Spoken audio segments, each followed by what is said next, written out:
بسم اللہ الرحمن الرحیم اللہم صلی علی سیدنا مولانا محمد وعلی آل سیدنا مولانا محمد واصحاب سیدنا مولانا محمد صلی اللہ علی حبیبہ محمد وعلی آلہ وصحبہ وبارک وسلم۔ الحمدللہ رب العالمین والصلاة والسلام علی سید الانبیاء والمرسلین خاتم النبیین شفیع المذنبین انیس الغریبین رحمت للعالمین رحمت للعالمین رحمت للعالمین۔ اما بعد فاعوذ باللہ من الشیطان الرجیم بسم اللہ الرحمن الرحیم۔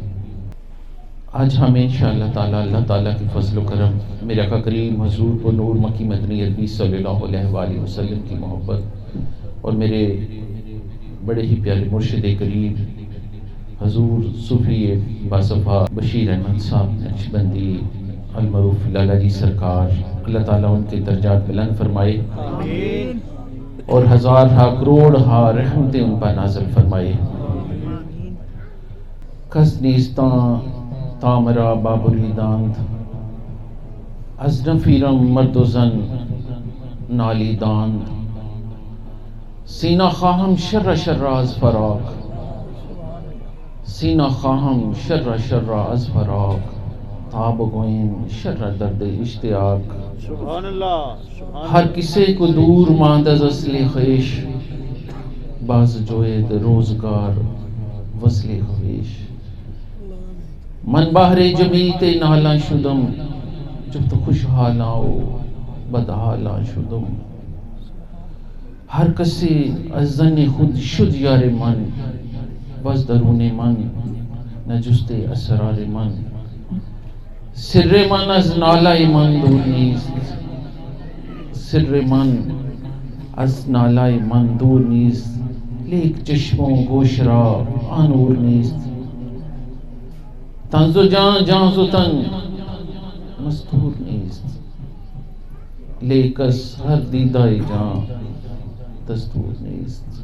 سبحان اللہ، سبحان اللہ۔ چرانہ در پہ عزم دیار خود باشم، یہ حافظ شرازی صاحب کے دو شعر ہیں۔ چرانہ در پہ عزم دیار خود باشم، چرانہ خاک کف پائی یار خود باشم۔ خرما روزے کزی منزل ویراں بردم، خرما روزے کزی منزل ویراں بردم، راحتی جان طلبم وزب جانا بردم۔ رومی رحمت اللہ علیہ فرماتے کہ روح کہتی ہے کہ مجھے عالم لاہوت سے ناسوت میں بھیج دیا گیا۔ جب مجھے عالم ناسوت میں بھیجا گیا تو پھر مجھے بشری تقاضے پورے کرنے پڑے۔ حالت بشریت میں بھیجا گیا، وہاں میں رونقوں میں تھی، یہاں پھر مجھے بشری تقاضوں میں پڑنا پڑا، اور بہت ساری ذلتوں، ناپاکیوں، نفرتوں میں پٹ گئی۔ کز نیستان تامرا بابری داند از نفیرم مرد و زن نالی داند۔ یہاں پہ رومی رحمت اللہ علیہ فرماتے ہیں کہ روح جو تھی وہ عالم ارواح میں تھی، عالم عشق و مستی میں تھی، رنائیوں میں تھی، اللہ کی صفاتی نور کی تجلیات میں تھی، اللہ تعالیٰ کے ذاتی نور کی تجلیات میں تھی، جلووں میں تھی، بلکہ نور ہی نور میں تھی۔ اور جب اس کو عالم ناسوت میں دھکیل دیا گیا، ڈال دیا گیا، تو یہ ناپاکیوں میں گر گئی، نفرتوں میں گر گئی، پلیتیوں میں گر گئی، اس حال میں پہنچ گئی۔ جب یہ اس حال میں پہنچی تو حالت وصل سے محروم ہو گئی۔ تو جب یہ حالت وصل سے محروم ہوئی تو اس نے رونا شروع کر دیا، بلبلانا شروع کر دیا۔ اتنا روئی رومی رحمت اللہ علیہ فرماتے کہ روح اتنا روئی کہ روح کہتی ہے کہ جب میں روتی ہوں تو میرے رونے کی آواز جہاں جہاں تک جاتی ہے، جدھر جدھر تک میرے رونے کی آواز جاتی ہے، جو مرد میری آواز سنتا ہے، جو عورت میری آواز سنتی ہے، وہ بھی رونا شروع کر دیتا ہے۔ آپ فرماتے ہیں کہ جس نے میری آواز سنی، روح کہتی ہے کہ میری ایسی تڑپ، جو مجھے درد ملا ہے، جو مجھے جدائی ملی ہے، جب میں اس جدائیوں میں روتی ہوں تو جو مرد میری آواز سنتا ہے وہ بھی روتا ہے، جو عورت میری آواز سنتی ہے وہ بھی روتی ہے۔ پھر فرماتے ہیں کہ روح کہتی ہے کہ جب وہ روتے ہیں اور ان کو روتا ہوئے میں دیکھتی ہوں تو میں دیکھتی ہوں کہ ان کا رونا بھی میرے جیسا ہی ہے، ان کا رونا بھی میرے جیسا ہی ہے، وہ بھی درد کے انہی بھیدوں کے رو رہی ہے، ان کی آہیں جو ہیں میرے جیسی ہی ہیں، اور جب میں ان کو روتا دیکھتی ہوں تو میں اور رونے لگ پڑتی ہوں۔ کزنستان تامرا بابریدان اسنافیر مردوزن نالیدان۔ روح کہتی ہے کہ میں جب مشرق کی طرف دیکھتی ہوں تو ادھر سے بھی مجھے رونے کی آواز آتی ہے، میں مغرب کی طرف دیکھتی ہوں ادھر سے بھی مجھے رونے کی آواز آتی ہے، میں شمال کی طرف دیکھتی ہوں، میں جنوب کی طرف دیکھتی ہوں، جس طرف مجھے دھیان پڑتا ہے رونے کی آواز آتی ہے۔ ہر کوئی رو رہا ہے، ہر کوئی ان رنائیوں، ان جلووں، ان محبتوں، ان قربتوں کو رو رہا ہے کہ مجھے ہر طرف سے رونے کی آواز آتی ہے۔ رومی رحمت اللہ علیہ فرماتے ہیں کہ جب خزاں آتی ہے، سمجھنے کی کوشش کریں گے سارے نا، فرماتے ہیں کہ جب خزاں آتی ہے درختوں کے پتے جھڑ جاتے ہیں، ان کی رونائیاں ختم ہو جاتی ہیں، ان کی خوبصورتی ختم ہو جاتی، پھل پھول ختم ہو جاتے ہیں، تو سمپل ایک کھڑا سا درخت کھڑا رہ جاتا ہے، اس کی ساری رونقیں ختم ہو جاتی ہیں۔ رومی رحمت اللہ علیہ فرماتے ہیں کہ اگر درخت کو کاٹ دیا جائے اور کاٹ کے ایک طرف رکھ دیا جائے، زمین پر رکھ دیتے ہیں اور اس کے اوپر ایک چوکیدار بٹھا دیتے ہیں، پھر اس کو دن رات، صبح دوپہر شام، اگر ہم سالوں ساری عمر اس کو پانی دیتے رہیں تو کیا دوبارہ اس کے اوپر رونق آ جائے گی؟ کہ دوبارہ اس کو پھل پھول لگ جائیں گے؟ دوبارہ وہ سرسبز و شاداب ہو جائے گا؟ فرمایا نہیں ہوگا، وہ نہیں ہوگا۔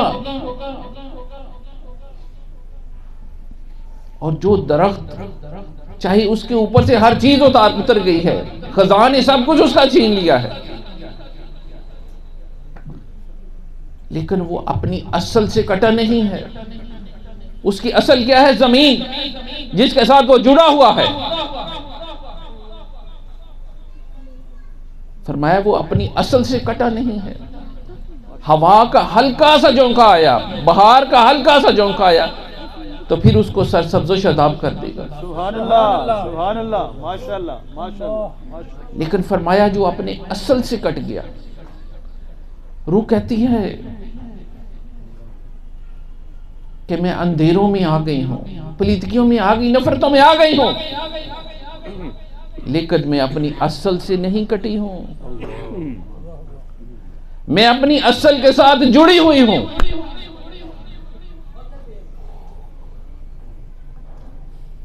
اب فرق کیا ہے کہ میں ان اندھیروں میں آ گئی ہوں۔ یہ جس جگہ پہ ہم، جس دنیا میں ہم رہ رہے ہیں، دیکھنے میں ہمارے لیے بہت ساری روشنیاں ہیں، لیکن حقیقت میں یہ ایک بنجر زمین ہے، یہ ایک بنجر زمین کی مانند ہے، اور جہاں سے روح آئی ہے اور جہاں ہم نے اب جانا ہے، فرمایا اصل وہ شاداب جگہ ہے، پھل پھولوں والی جگہ ہے، رنگینیوں والی، روشنی والی جگہ اصل وہ ہے۔ یہ جو دنیا ہے بظاہر بہت خوبصورت ہے، لیکن اس کو ایک بنجر زمین سے تشبیہ دی گئی ہے۔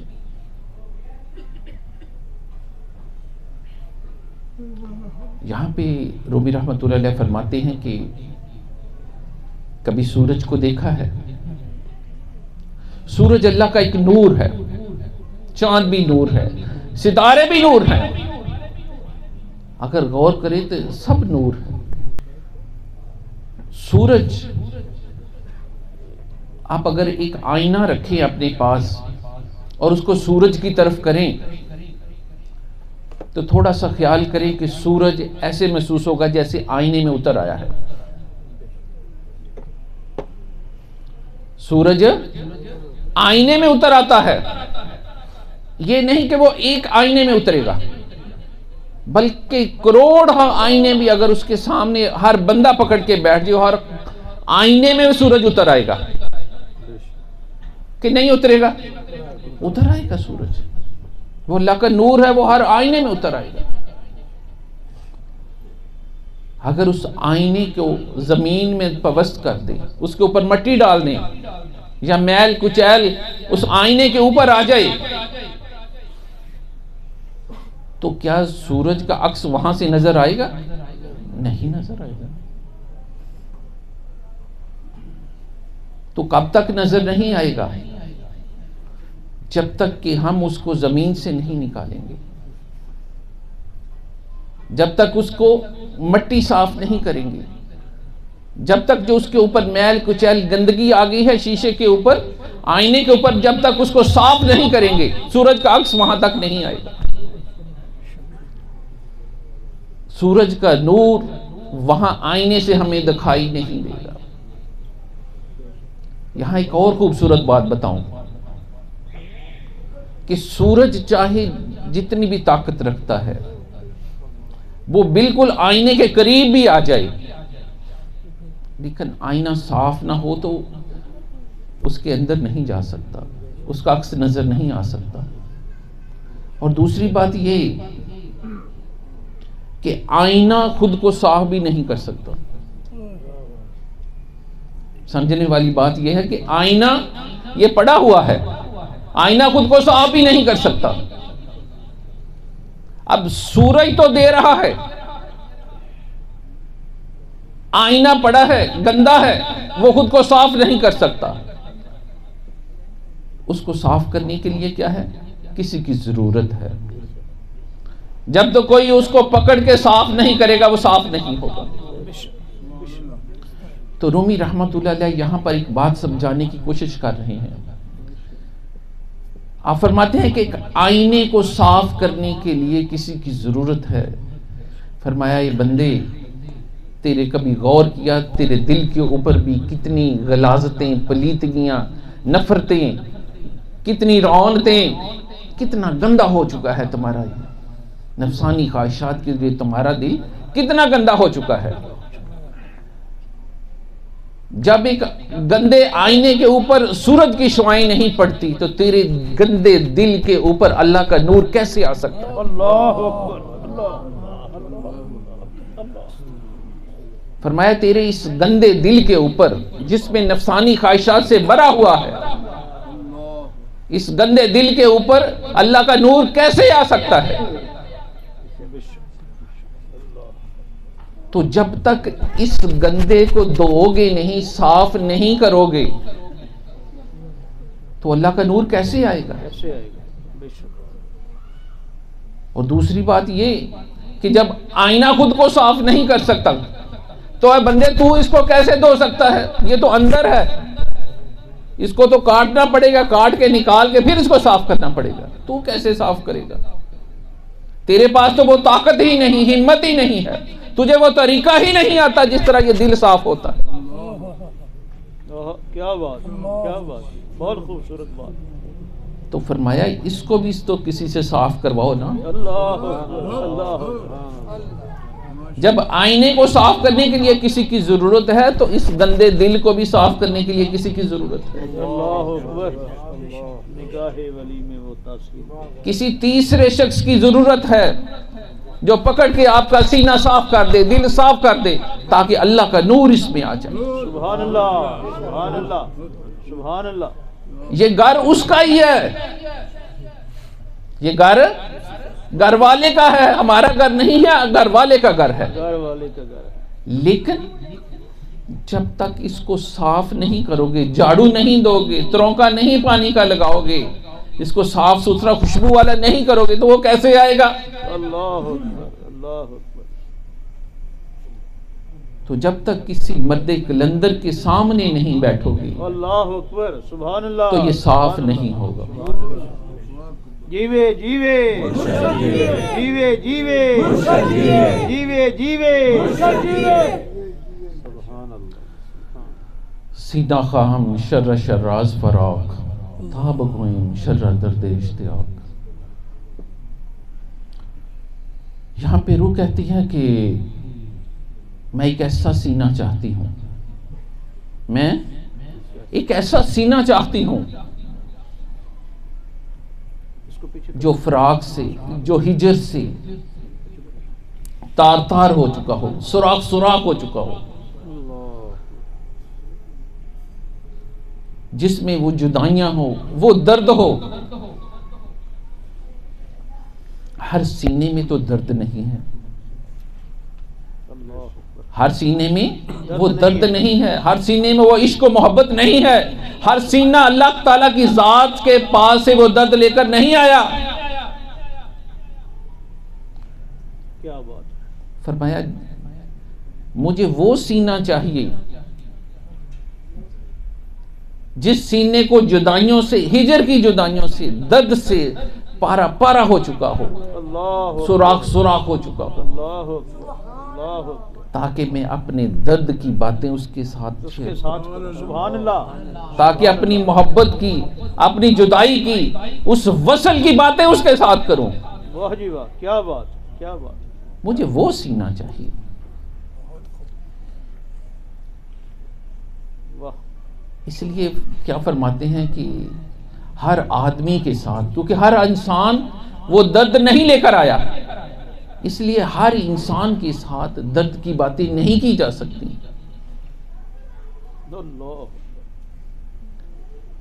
کیونکہ کیا فرماتے ہیں کہ خاصاندی کا لام آگے نہیں مناسب کرنی، میٹھی کھیر پکا محمد کتے آگے ترنی. اب یہاں بات کیا آگئی؟ خاص اور عام کی بات آگئی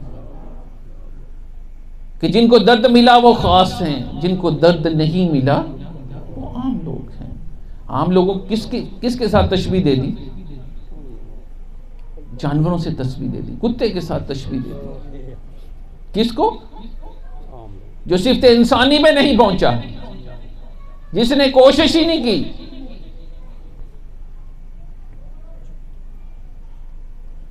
یہاں پر اس لیے فرماتے ہیں کہ جو خاصوں کی بات ہے، اگر کسی شخص کو، میری بات ایک ذہن میں آ گئی آپ کو بتاتا چلوں کہ اکثر لوگوں کو خواب آتے ہیں بڑے خوبصورت قسم کے، اور ہم ایک دوسرے کے ساتھ محبت میں شیئر کر دیتے ہیں، لیکن کیا فرمایا کہ خاصاندی کا لام آگے نہیں مناسب کرتے، سوائے جو صاحب معرفت لوگ ہیں، جو اللہ کے قرب میں ہیں، جو اس اہل ہیں، سوائے ان کے ساتھ شیئر کرنے کے کسی کے ساتھ اپنے اچھے خواب شیئر نہ کیا کریں، کیونکہ یہ اللہ کے راز ہیں. اچھے خواب میرے اللہ کے بید ہے، راز ہیں. اور جب ہم ایسے شخص کے ساتھ شیئر کرتے ہیں جو اس کا اہل نہیں ہے تو پھر اللہ تعالیٰ کی طرف سے وہ بند ہو جاتا ہے. وہ بند نہیں ہوتے، لیکن وہ کیا ہوتا ہے؟ آپ کے جمع ہونے شروع ہو جاتے ہیں. آپ انسان سمجھتا ہے میرے بند ہو گئے ہیں.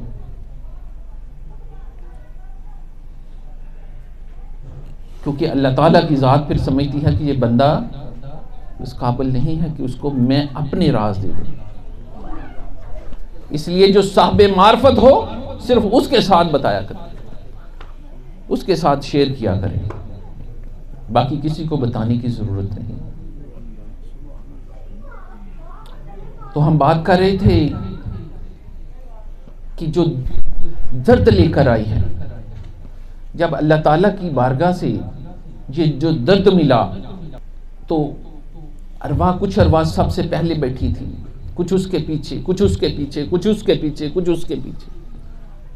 اس ترتیب سے ارواح عالم ارواح میں تھی. تو جن کے اوپر میرے اللہ تعالیٰ کی تجلی پڑی, اور تجلی پڑی کی پڑی ہی رہ گئی. جن ارواح کے اوپر میرے اللہ تعالیٰ کے نور کی تجلی پڑی اور وہ پڑی کی پڑی ہی رہ گئی, وہ انبیاء و مرسلین بن گئے. پھر ایسے جن کے اوپر میرے اللہ کی تجلی پڑی اور تجلی واپس چلی گئی, اکثر الخواص مومنین بن گئے, خاص مومنین بن گئے, پھر مومنین بن گئے, پھر جتنی مقدار میں تجلیات پڑتی گئی درجہ بدرجہ ہوتی چلی گئی. پھر ایسے لوگ جن کے اوپر میرے اللہ کی تجلی نہ پڑی اور بغیر درد کے ہی اللہ نے ان کو زمین پہ بھیج دیا, وہ کفار بن گئے. جن کو اللہ نے اپنے دیدار سے کرایا ہی نہیں, بغیر دیدار کے ہی بھیج دیا, وہ کفار بن گئے.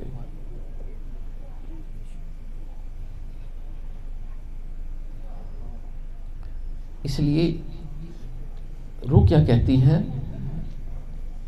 کہتی کہ سینہ خام شر شر, مجھے وہ لوگ صرف چاہیے کہ جن کو درد ملا ہے, جن کے اوپر وہ میرے اللہ کی تجلی پڑی ہے, وہ جو ان جلووں میں تھا جہاں میں تھی, مجھے وہ دل چاہیے.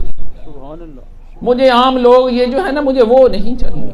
میں نے ان کا کیا کرنا ہے, مجھے تو وہ چاہیے جو میری درد کو سمجھ سکے, جن سے میں اپنے درد کی, محبت کی, وہ وصل کی باتیں کر سکوں.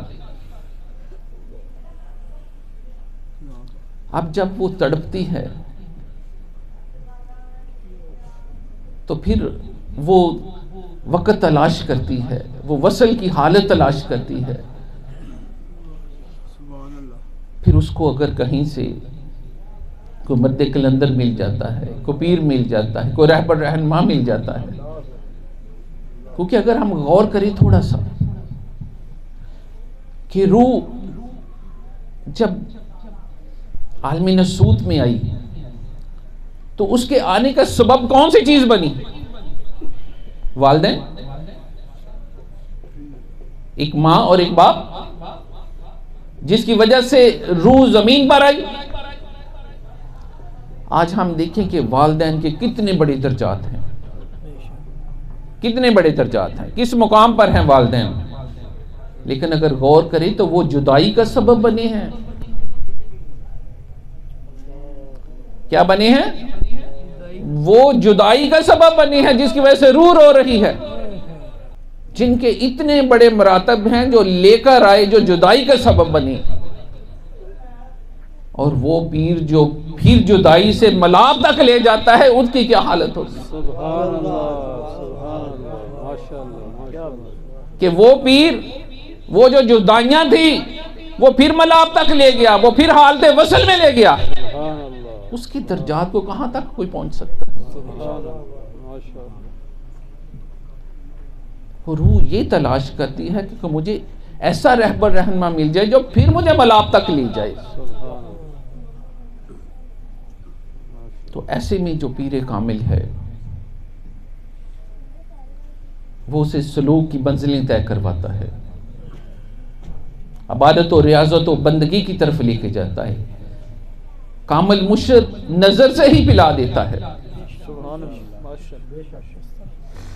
وہ نظر سے ہی پلا دیتا ہے, اور انسان کو پتہ ہی نہیں چلتا کہ کس طریقے سے اس کی منزلیں طے ہوتی چلی جا رہی ہیں اور اس کو خبر بھی نہیں ہوتی. کسی نے حضرت باقی بلا رحمت اللہ علیہ کی بارگاہ اقدس سے پوچھا, حضور مراقبہ کیا ہے؟ حضور مراقبہ کیا؟ مراقبہ کسے کہتے ہیں؟ مراقبہ کیسے کیا جاتا ہے؟ آپ فرماتے ہیں کہ مراقبہ کہ انسان اپنی ذات کو کسی دوسری ذات میں ضم کر دے. اللہ اکبر، اللہ اکبر. کہ جب اللہ کی یاد میں، محبوب کی یاد میں، جب یار کی تلاش میں بیٹھتا ہے تو پھر اپنے آپ کو بھول جائے، اپنے آپ سے کٹ جائے، صرف دھیان اس یار، اس محبوب کی طرف ہو. آپ فرماتے ہیں کہ ایک دفعہ میں نے بلی کو دیکھا. حضرت باقی بلال رحمۃ اللہ علیہ فرماتے ہیں کہ ایک دفعہ میں نے ایک بلی کو دیکھا، وہ اپنے 3 پاؤں پہ تل گئی، یعنی وہ 3 پاؤں پر کھڑی ہو گئی. ایک پاؤں اس نے اپنا اوپر کر لیا، اپنے کان کو ساکت کر لیا، اپنی آنکھوں کو ساکت کر لیا، اپنی ٹانگ کو ساکت کر لیا.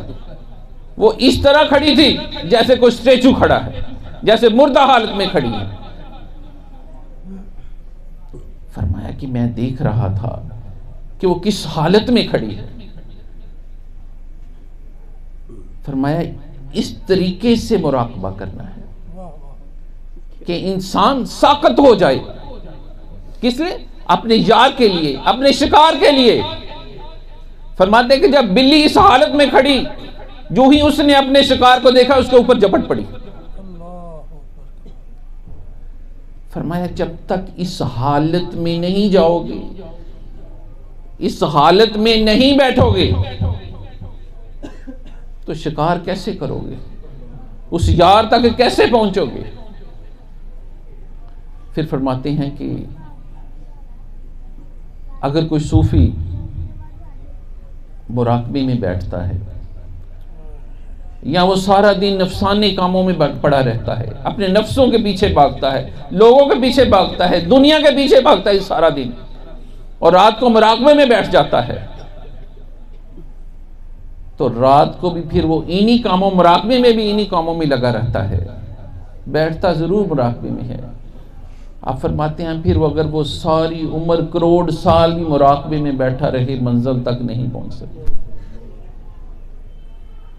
کہ ایک طرف وہ ایک ہاتھ میں وہ دنیا بھی رکھے اور دوسرے ہاتھ میں وہ کہے کہ میں مراقبہ کر لوں، اللہ کو حاصل کر لوں، یار کو پا لوں، محبوب کو حاصل کر لوں، یہ ممکن نہیں ہے.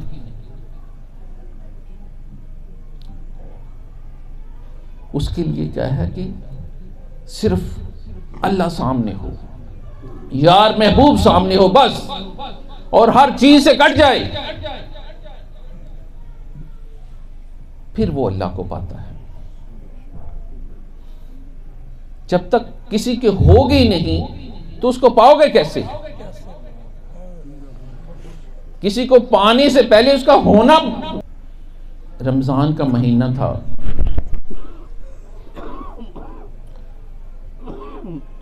رمضان کا مہینہ تھا کہ سید مالک،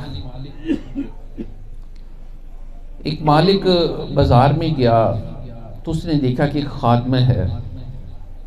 یہ اس وقت کی بات ہے جب خادمیں فروخت ہوا کرتی تھیں. ایک خادمہ کھڑی ہے، رنگ زرد ہے، ہونٹ خشک ہیں، بڑی لاغر سی ہے. دیکھ کر کہنے لگا کہ اے بیٹی تو میرے ساتھ چلے گی؟ وہ خادمہ کہتی ہے کہ میں تو اپنے مالک کے ہاتھ پر کب سے بک چکی ہوں، اب اس کا نام لے کر مجھے جہاں مرضی لے چلو. خرچہ کہتے ہیں کہ میں تو اپنے مالک کے نام پر بک چکی ہوں، اس کا نام لے کر مجھے جہاں مرضی لے چلو. اب وہ مالک اس کی بات نہ سمجھ سکا. اس نے کہا یہ اپنے پہلے مالک کی بات کر رہی ہے جو فروخت کر رہا ہے. اب وہ اس مالک نے اس کو خرید لیا، خادمہ کو گھر لے آیا. 27ویں آ گئی. اس نے کہا بیٹا چلو بازار سے کوئی سودا سلف لے آئیں.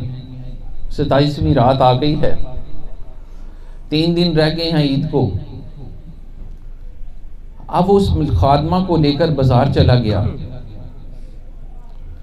تو بازار میں جا کر کہنے لگا بیٹی 3 دن رہ گئے ہیں چاند نکلنے میں, 3 دن رہ گئے ہیں عید کے.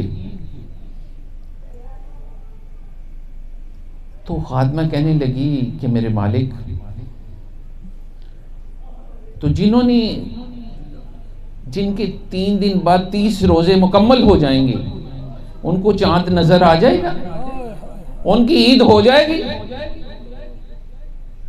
تو جس نے سالوں سے روزہ رکھا ہوا ہے اس کی عید کب ہوگی؟ فرمایا اس کی عید کب ہوگی؟ اس نے مالک نے کہا بیٹی کیا کہتی ہو؟ فرمایا کچھ نہیں.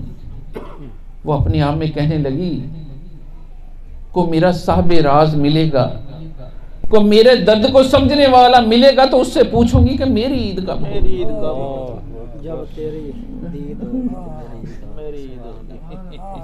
فرمایا جب کوئی میرے درد والا ملے گا نا پھر میں اس سے پوچھوں گی کہ میری عید کب ہوگی.